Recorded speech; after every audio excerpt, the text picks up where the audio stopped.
નમસ્કાર વિદ્યાર્થી મિત્રો, ગયા લેક્ચરમાં આપણે વધારાના સ્વાધ્યાયનો દાખલા નંબર 6.12 અને 6.13 ગણ્યા હતા. આજે આપણે એનાથી આગળ વધીએ. આજે જોઈએ સ્વાધ્યાયનો દાખલા નંબર 6.14 કે જેની રકમમાં એક આકૃતિ આપેલી છે અને અલગ અલગ 7 પ્રશ્નો પૂછેલા છે. બરાબર, આકૃતિ પહેલેથી મેં ડ્રો કરેલી છે અને રકમની અંદર 7 અલગ અલગ પ્રશ્નો પૂછેલા છે. એ આપણે એના જવાબ દેવાના છે. જો ટેક્સ્ટ બુકમાં એની રકમ તમને કંઈક આવી આપેલી છે કે આકૃતિ એક કાયમી ચુંબકના બે ધ્રુવો વચ્ચે લીસા પાટાઓ AB પર સ્થિત એક ધાતુના સળિયા PQ ને દર્શાવે છે. આકૃતિમાં બે કાયમી ચુંબકો છે, આ એનો N ધ્રુવ અને આ S ધ્રુવ. આ બે ચુંબકોના વચ્ચેના વિસ્તારમાં બે લીસા પાટાઓ A અને B રાખેલા છે. આ પાટાઓ પર એક સ્થિત ધાતુનો સળિયો કે જે P અને Q છેડા ધરાવે છે, આવો એક ધાતુનો સળિયો આ બે લીસા પાટાઓ પર રાખેલો છે એવું આકૃતિમાં દર્શાવેલું છે. આ પાટાઓ, સળિયો અને ચુંબકીય ક્ષેત્ર એ ત્રણેય પરસ્પર લંબ છે. બરાબર છે. આ લીસા પાટાઓ આ દિશામાં છે, સળિયો આ રીતે આમ રહેલો છે અને ચુંબકીય ક્ષેત્ર B એ બોર્ડના સમતલને લંબ બહાર આવતી દિશામાં છે. એટલે પાટાઓ આ દિશામાં આમ સમક્ષિતિજ દિશામાં, સળિયો એને લંબ અને ચુંબકીય ક્ષેત્ર બોર્ડના સમતલને લંબ બહાર આવતી દિશામાં છે. એટલે ત્રણેય પરસ્પર લંબ છે. એક ગેલ્વેનોમીટર G ને કળ K દ્વારા પાટાઓ સાથે જોડેલ છે. ગેલ્વેનોમીટર G કળ K એને આ બે પાટાઓ સાથે જોડેલ છે. આ સળિયાની લંબાઈ 15 સેન્ટીમીટર છે. સળિયાની લંબાઈ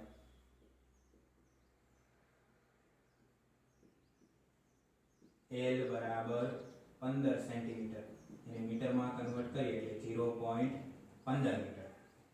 પછી આગળ કીધું છે કે આ સળિયો ચુંબકીય ક્ષેત્ર B,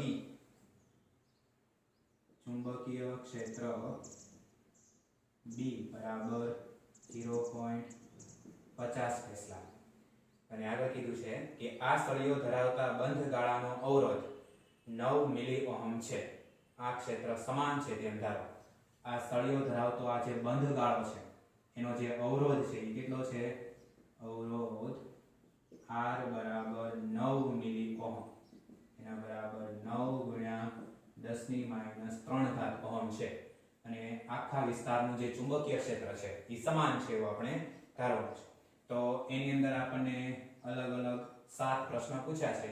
એમાં પ્રશ્ન નંબર A છે, ધારો કે આ K કળ છે એ ખુલ્લી છે અને સળિયો 12 સેન્ટીમીટર પર સેકન્ડની ઝડપે દર્શાવેલ દિશામાં ખસેડવામાં આવે છે તો પ્રેરિત EMF નું ધ્રુવત્વ અને મૂલ્ય આપો. તો આપણે શું કીધું છે કે આ કળ K છે એને ખુલ્લી રાખો અને આ સળિયો એને દર્શાવેલી દિશામાં એટલે કે આ દિશામાં ઝડપ v બરાબર 12 સેન્ટીમીટર પર સેકન્ડ થી આમ ખસેડવામાં આવે તો આ સળિયામાં પ્રેરિત થતું EMF અને સળિયાનું ધ્રુવત્વ શું હશે એ આપણે કહેવાનું છે. EMF E અને સળિયાનું ધ્રુવત્વ એટલે સળિયાનો કયો છેડો ધન બનશે અને કયો છેડો ઋણ હશે એ આપણે કહેવાનું છે. આ ઝડપ v છે એને આપણે મીટરમાં ફેરવી નાખીએ તો 12 ગુણ્યા અથવા તો આને આમ ડાયરેક્ટ કરી નાખું 0.12 મીટર પર સેકન્ડ. તો સળિયામાં પ્રેરિત થતું EMF આપણે પહેલા શોધીએ. હવે જો સળિયાની ઝડપ આ દિશામાં છે, સળિયો આવી રીતે આમ રહેલો છે તો સળિયો અને સળિયાની ઝડપ બંને પરસ્પર લંબ છે અને ચુંબકીય ક્ષેત્ર B બોર્ડના સમતલને લંબ બહાર આવતી દિશામાં છે. એટલે ચુંબકીય ક્ષેત્ર આ રીતે છે, સળિયો આમ છે અને એની ઝડપ છે એ આ રીતે છે તો ત્રણેય પરસ્પર કેવા થાય? લંબ થાય. એટલે અહીંયા B, L અને V, ચુંબકીય ક્ષેત્ર B, સળિયાની લંબાઈ L અને એની ઝડપ V, ત્રણેય પરસ્પર લંબ છે. એટલે આપણે ગતિકીય EMF નું સૂત્ર વાપરી શકીએ. અહીં B, L અને V પરસ્પર લંબ હોવાથી EMF E બરાબર BLV. B કેટલું? 0.50, L 0.15 અને V એ 0.12. ત્રણેયનો ગુણાકાર કરો એટલે તમને જવાબ મળશે 0.009 વોલ્ટ અથવા તો 9 ગુણ્યા 10 - 3 વોલ્ટ આટલું EMF આ સળિયાની અંદર પ્રેરિત થશે અથવા તો આને E બરાબર 9 મિલીવોલ્ટ પણ આપણે લખી શકીએ. તો આ E બરાબર 9 મિલીવોલ્ટ એટલું EMF આ સળિયામાં પ્રેરિત થશે. હવે સળિયાનો કયો છેડો છે એ ઋણ સ્થિતિમાં અને કયો છેડો ધન સ્થિતિમાં, એટલે કે સળિયાનું ધ્રુવત્વ આપણે કહેવાનું છે. હવે આ સળિયો છે એ ધાતુનો બનેલો છે એટલે એની અંદર વીજભાર હોય તો વીજભાર ઉપર લાગતું બળ, સળિયો જ્યારે આમ ગતિ કરશે ત્યારે એના વીજભાર ઉપર લાગતું બળ F = Q V cross B જેટલું હશે. ધન વીજભાર ઉપર લાગતું બળ V ક્રોસ B ની દિશામાં અને ઋણ વીજભાર હોય તો એની ઉપર લાગતું બળ B ક્રોસ V ની દિશામાં હશે.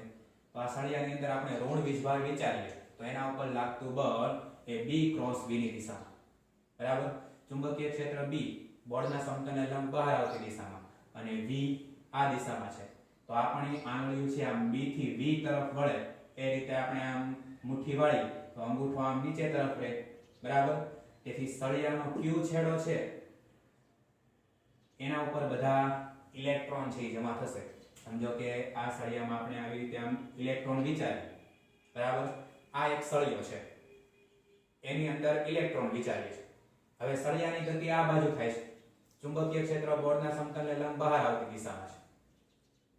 તો આ સળિયાની અંદર રહેલો ઇલેક્ટ્રોન એના ઉપર લાગતું બળ B થી V ની દિશામાં, બરાબર. તેથી આપણે આમ B થી V ની દિશામાં આમ આંગળીઓ વડે એ રીતે મુઠ્ઠી વાળીએ તો આપણો અંગૂઠો છે નીચે તરફ રહે. તેથી ઇલેક્ટ્રોન ઉપર લાગતું બળ એ આ બાજુ નીચે તરફ હશે. એટલે બધા જ ઇલેક્ટ્રોન છે Q છેડા ઉપર જમા થશે એટલે આ છેડો છે માઈનસ બનશે અને આ છેડો છે એ પ્લસ બનશે. તેથી સળિયાનો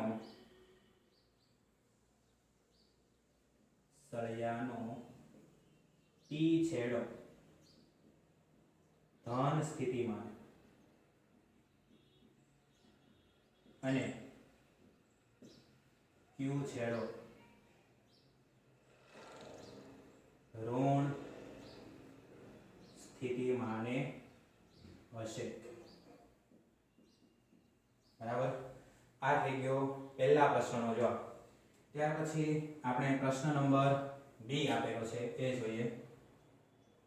જો રકમ એમાં આપણને કીધું છે કે જ્યારે કળ K ખુલ્લી હોય ત્યારે સળિયાના છેડાઓ પર કોઈ વધારાનો વિદ્યુતભાર પ્રસ્થાપિત થશે? તો એનો જવાબ છે હા. જ્યારે કળ K ખુલ્લી હોય ત્યારે સળિયાને આપણે આ દિશામાં ગતિ કરાવીએ તો સળિયામાં છે EMF પ્રેરિત થશે, જેના કારણે સળિયાના બે છેડાઓ પર વિદ્યુત ભાર એ પ્રસ્થાપિત થશે. એમાંથી એક છેડા ઉપર ધન વિદ્યુત ભાર અને બીજા છેડા ઉપર ઋણ વિદ્યુત ભાર છે પ્રસ્થાપિત થશે. એટલે કળ જ્યારે K ખુલ્લી હોય ત્યારે સળિયાના બે છેડાઓ ઉપર વિદ્યુત ભાર છે પ્રસ્થાપિત થશે. માટે જવાબ છે હા. આગળ આપણને કીધું છે કે જો કળ K બંધ હોત તો શું થાત? જો કળ K બંધ હોય તો વીજભાર ગતિ કરી પ્રવાહ રચશે. આ કળ K છે ને આપણે આમ બંધ કરી દઈએ તો સળિયો, ગેલ્વેનોમીટર ને કળ એના દ્વારા એક બંધ ગાળો રચાશે. જો કળ K બંધ હોય તો આ વીજભારો છે એ ગતિ કરી અને આ બંધ ગાળાની અંદર પ્રવાહ રચે, બરાબર છે. એટલે જો કળ ખુલ્લી હોય તો સળિયાના બે છેડાઓ વચ્ચે વિદ્યુત ભાર છે પ્રસ્થાપિત થશે અને કળ બંધ હોય તો આ વીજભારો છે ગતિ કરી અને પ્રવાહ રચે, બરાબર. ત્યાર પછી આગળ પ્રશ્ન C છે. એમાં આપણને કીધું છે કે જો કળ K ખુલ્લી હોય અને સળિયો સમાન રીતે ગતિ કરે ત્યારે સળિયાની આ ગતિને કારણે ઇલેક્ટ્રોન ચુંબકીય બળ અનુભવતા હોવા છતાં આ સળિયા PQ માં ઇલેક્ટ્રોન પર કોઈ ચોખ્ખું બળ નથી. સમજાવો. તો આપણે શું કીધું છે કે આ કળ K છે એ ખુલ્લી હોય અને જો સળિયાને આપણે આ બાજુ ગતિ કરાવી તો સળિયાની ગતિને કારણે ઇલેક્ટ્રોન ઉપર ચુંબકીય બળ લાગે છે અને આ ચુંબકીય બળ કેટલું હશે? Fm = -E V × B જેટલું. તેમ છતાં આ ઇલેક્ટ્રોન છે એ કોઈ ચોખ્ખું બળ અનુભવતા નથી. એનું કારણ શું? તો કે અહીંયા ઇલેક્ટ્રોન ઉપર લાગતું ચુંબકીય બળ અને સળિયાના બે છેડાઓ વચ્ચે પ્રસ્થાપિત થયેલા વિદ્યુત ભારને કારણે ઇલેક્ટ્રોન ઉપર લાગતું વિદ્યુત બળ, આ બંને સમાન મૂલ્યના પરસ્પર વિરુદ્ધ દિશાના હોવાથી આ બંને બળો એકબીજાની અસર નાબૂદ કરે છે, જેના કારણે ઇલેક્ટ્રોન ઉપર કોઈ ચોખ્ખું બળ લાગતું નથી. બરાબર? વાક્ય આવી રીતે લખી શકાય. અહીં ઇલેક્ટ્રોન પર લાગતું ચુંબકીય બળ Fm is equal to minus E કાઉન્સમાં V cross B જેટલું. બરાબર? કારણ કે ઇલેક્ટ્રોન ઉપર જે બળ લાગે છે ને એ B ક્રોસ B ની દિશામાં લાગે છે. અહીંયા આપણે V ક્રોસ B લખવું હોય તો આગળ માઈનસ નિશાની કરવી પડે. તેથી અહીં ઇલેક્ટ્રોન પર લાગતું ચુંબકીય બળ Fm is equal to minus E cross E V cross B તથા સળિયા પરના વિદ્યુત સ્થિતિમાનને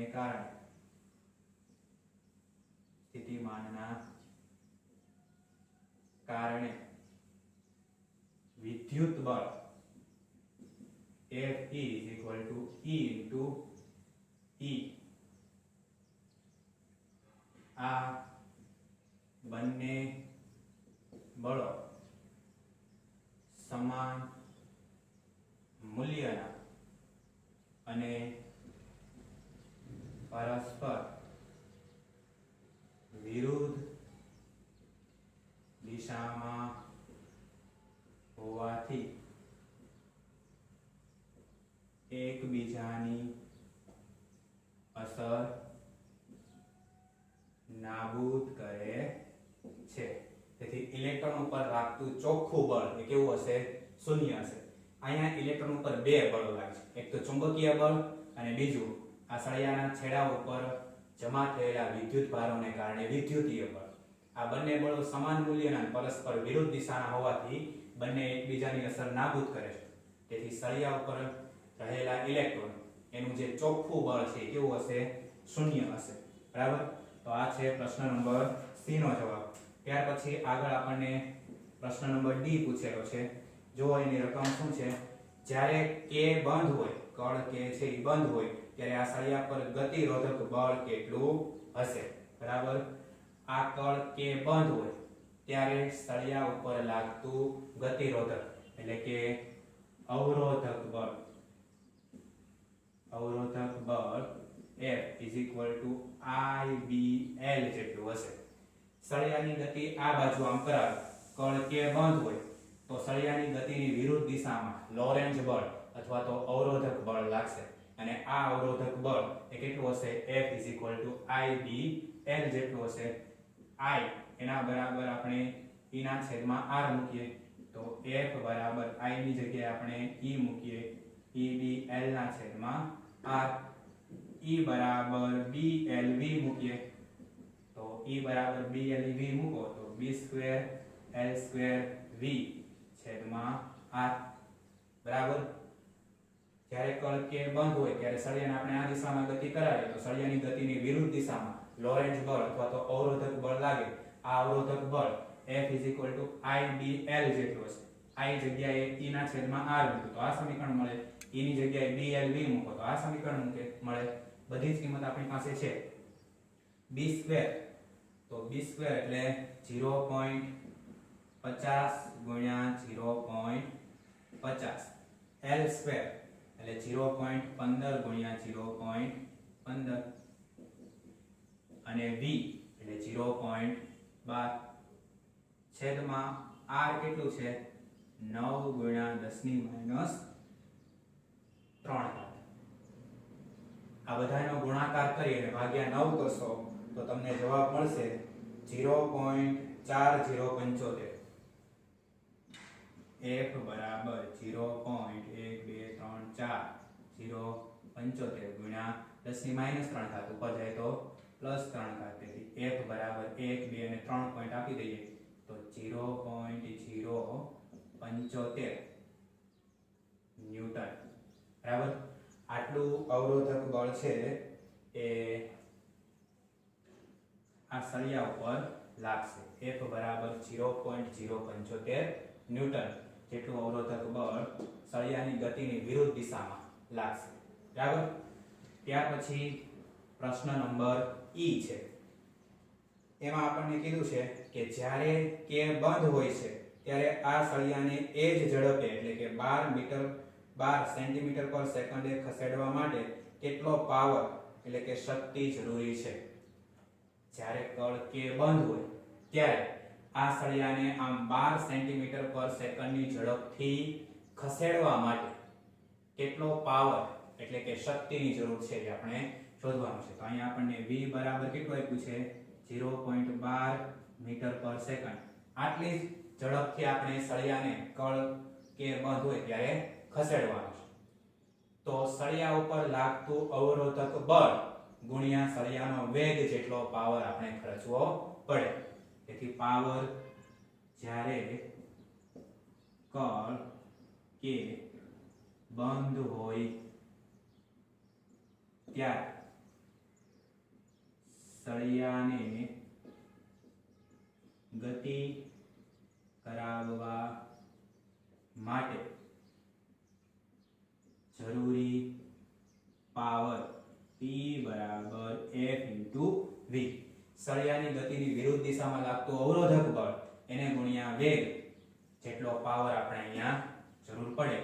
તેથી પાવર P F કેટલું છે 0.075 એને ગુણ્યા V કેટલું 0.12. આ બંનેનો તમે ગુણાકાર કરો એટલે આપણને જવાબ મળી જશે અને એ જવાબ આવે છે 0.009 વોટ. 0.009 વોટ અથવા તો 9 ગુણ્યા 10 - 3 અથવા તો 9 મિલીવોટ જેટલો પાવર જરૂરી છે. એમાં આપણને આગળ પ્રશ્ન પૂછ્યો છે જ્યારે કળ કે ખુલ્લી હોય ત્યારે કેટલી શક્તિ એટલે કે પાવર આવશ્યક છે. તો જ્યારે કળ કે ખુલ્લી હોય ત્યારે પાવર P બરાબર 0.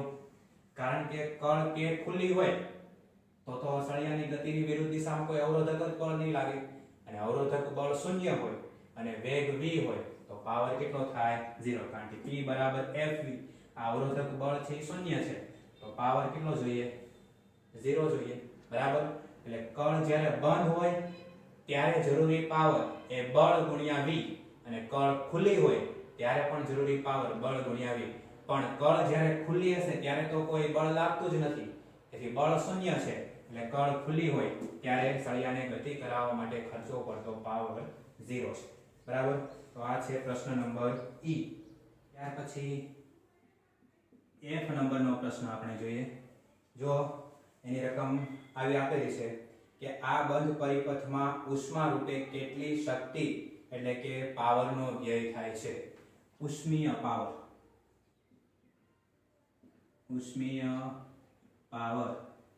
P બરાબર I²R. બરાબર. આ બંધ પરિપથમાં કેટલો પાવર એટલે કે શક્તિ એનો વ્યય થાય છે આપણે શોધવાનું છે. તો ઉષ્મીય પાવર P બરાબર I²R. તો I એની જગ્યાએ આપણે E ના છેદમાં R મૂકીએ તો E² R છેદમાં R². એક R કેન્સલ થઈ જાય. વધે શું E² ના છેદમાં R.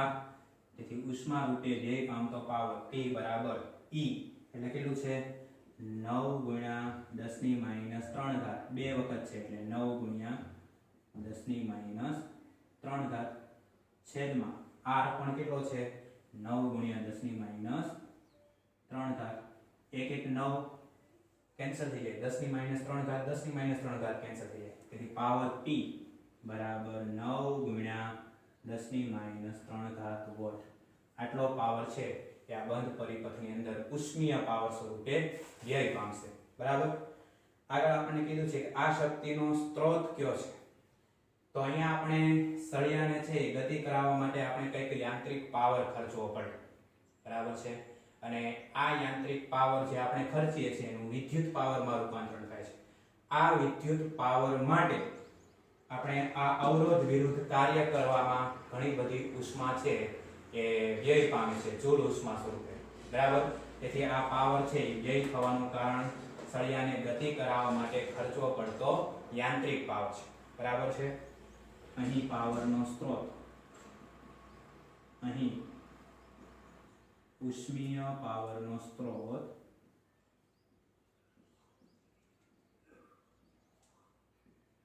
કયો છે? યાંત્રિક પાવર છે. ફરીવાર કહું કે અહીં આપણે આ સળિયો છે ને ગતિ કરાવવા માટે કંઈક યાંત્રિક કાર્ય કરવું પડે, યાંત્રિક પાવર ખર્ચવો પડે. આ યાંત્રિક પાવર છે આપણે જે ખર્ચીએ છીએ એનું વિદ્યુત પાવરમાં રૂપાંતરણ થાય. આ વિદ્યુત પાવર વડે અવરોધ વિરુદ્ધ કાર્ય કરવામાં કંઈક ઉષ્મા છે એ જૂલ ઉષ્મા સ્વરૂપે વ્યય પામે. તેથી અહીંયા ઉષ્મીય જે પાવર છે એનો સ્ત્રોત એ યાંત્રિક પાવર છે, બરાબર. તો આ થઈ ગયો પ્રશ્ન નંબર ઈ. અને છેલ્લે આપણને પ્રશ્ન નંબર જી પૂછેલો છે, બરાબર.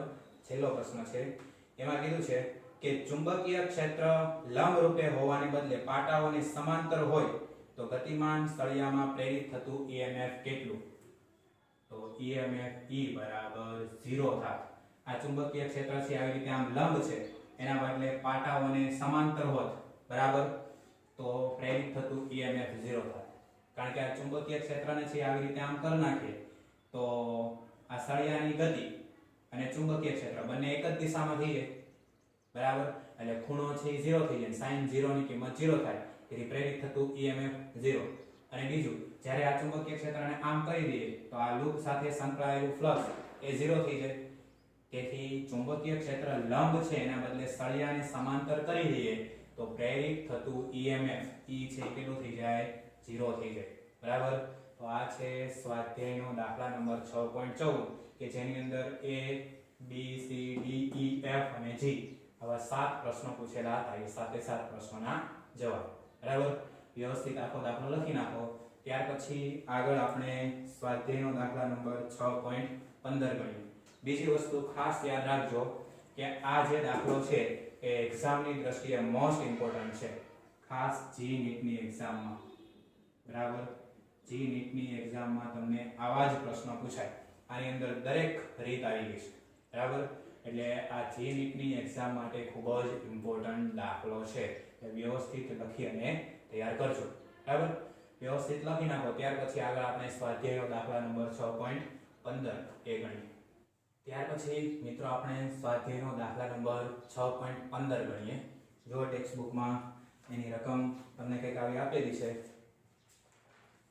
30 સેન્ટીમીટર લંબાઈ, 25 સેન્ટીમીટર સ્ક્વેર આડછેદનું ક્ષેત્રફળ, 500 આટાઓ વાળું અને જેના ગર્ભ ભાગમાં હવા હોય તેવું એર કાર એટલે કે સોલેનોઇડ 2.5 એમ્પિયર પ્રવાહનું વહન કરે છે.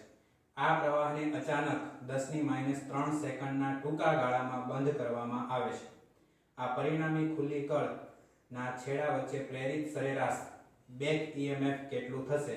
આ સોલેનોઇડના છેડાની નજીક ચુંબકીય ક્ષેત્રના ફેરફારને અવગણો એવું આપણને કીધું છે.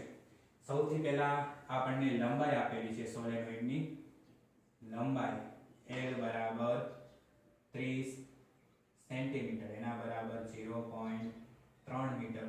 ક્ષેત્રફળ આપેલું છે A બરાબર 25 સેન્ટીમીટર સ્ક્વેર, એના બરાબર 25 × 10⁻⁴ મીટર સ્ક્વેર. હવે આ સોલેનોઇડમાંથી વહેતો પ્રવાહ 2.5 એમ્પિયર છે, પરંતુ સમયનો જે ફેરફાર છે dt એ 10⁻³ જેટલો ટૂંકો સમયગાળો. એમાં આ પ્રવાહ છે ને બંધ કરી દેવામાં આવે એટલે જે પ્રવાહનો ફેરફાર છે એ કેટલો થશે? 2.5 એમ્પિયર જેટલો જ થશે. પણ પ્રવાહ બંધ કરતા ઘટીને કેટલો થઈ જશે? 0 થઈ જશે. આટલા સૂક્ષ્મ ગાળામાં પ્રવાહ છે એને બંધ કરવામાં આવે છે. તો સોલેનોઇડમાંથી 2.5 એમ્પિયર પ્રવાહ વધતો હતો, બરાબર. તો આ સમયના ફેરફારને કારણે પ્રવાહ છે એ ઘટી અને કેટલો થઈ જશે? 0. અહીંયા પ્રવાહ ઘટે છે એટલે આપણે નિશાની માઈનસ લીધેલી છે. અને બેક EMF E કેટલું હશે એ આપણે શોધવાનું છે. સોલેનોઇડમાં જે આટાઓની સંખ્યા છે n એ કેટલી આપેલી છે આપણને? 500, બરાબર. તો અહીંયા સોલેનોઇડનું આત્મપ્રેરકત્વ એ આપણને ખબર હોવી જોઈએ, કારણ કે સોલેનોઇડમાંથી પ્રવાહ પસાર થાય છે. પોતાના જ પ્રવાહના ફેરફારને કારણે સોલેનોઇડમાં EMF ઉત્પન્ન થાય છે. તેથી અહીંયા આત્મપ્રેરકત્વની વાત છે, બરાબર.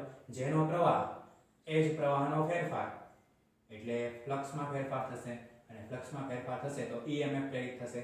તેથી સોલેનોઇડનું આત્મપ્રેરકત્વ, સોલેનોઇડનું આત્મપ્રેરકત્વ L લંબાઈ એ આડછેદનું ક્ષેત્રફળ અને I પ્રવાહધારિત સોલેનોઇડનું આત્મપ્રેરકત્વ L બરાબર μ0 n2a * L, પરંતુ